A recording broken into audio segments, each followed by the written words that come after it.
G'day mates, hope you're all having a great day in the land down under. Emus, 6 foot tall, 120 pounds, have a running speed of 31 miles per hour, and even though being Australia's national bird, are a complete nuisance. And thus being a nuisance to the Australian citizens started the Great Emu War of 1932. But before I explain the war and the outcome of the war in general, I have to talk about what happened, what became of the war, why the emus were such an issue, the war itself, and the aftermath. So, we first start off with the Great Depression.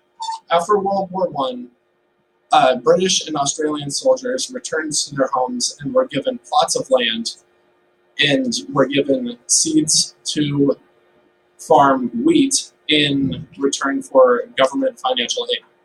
But during this time, there was a drought. The Australian soil was not very fertile, and they could not grow crops very well. Also, during this time, Australia decided to make their own version of currency based off of the British pound in gold standard. But during this time, the British pound was also being changed in value, which was a huge oopsie for the Australian currency, making it worthless. So, emus. During their mating period, they would normally migrate back to the coast after they have done their due. And eventually they found out that there were these huge plots of wheat, which was free food for them. And being 6 foot tall monstrosities, they would break down the fences, getting into these farms and eat everything in sight, bringing in tens of thousands of emus, which would also open these gates for rabbits to intrude and eat what was left, which upset the farmers very much, and they decided they couldn't deal with this anymore, and they needed to start a war. So, in 1932, the farmers of Australia went to the Minister of Defense, Greg Pierce, and asked for aid in weapons and ammunition to fight off these birds, which he decided, yes, this would be a great idea. So he issued, on November 2nd, GPW Meredith and 2 men, 10,000 rounds of ammunition and 2 Lewis machine guns to roam the plains of Australia and slaughter as many emus as possible.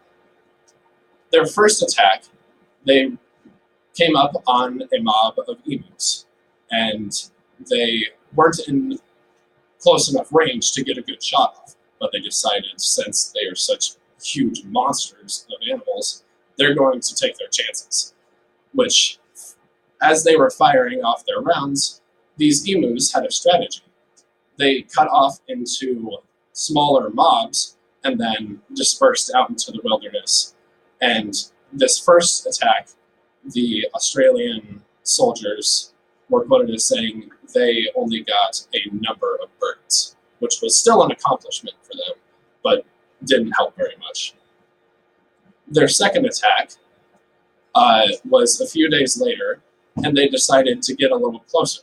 They were in point-blank range, snuck up onto the birds, and fired. But it was raining at the time, and the birds got away as their guns jammed, and they only killed 12 emus. And then later on, GPW Meredith was told that there was a mob of 1,000 emus south of the last attack. So they took a jeep and mounted their machine guns to the top of it and chased the emus, which was not a great idea because the roads were bumpy, and you can't really aim at a bird running at 31 miles per hour while you're on a jeep. So, eventually, they only killed about 100 birds. They have wasted a lot of ammo, and the government decided this was a complete waste of time and resources, and decided to cut down after 8 days and stop the war. thusly meaning the emus won the war. So, in the aftermath, the government gave the rest of the ammunition to the soldiers, from the soldiers to the citizens to take care of the issue themselves. Even though after the war, emu population drastically decreased. Eventually, the Australian citizens decided that these birds are loved, they're beautiful, and they would rather make them pets.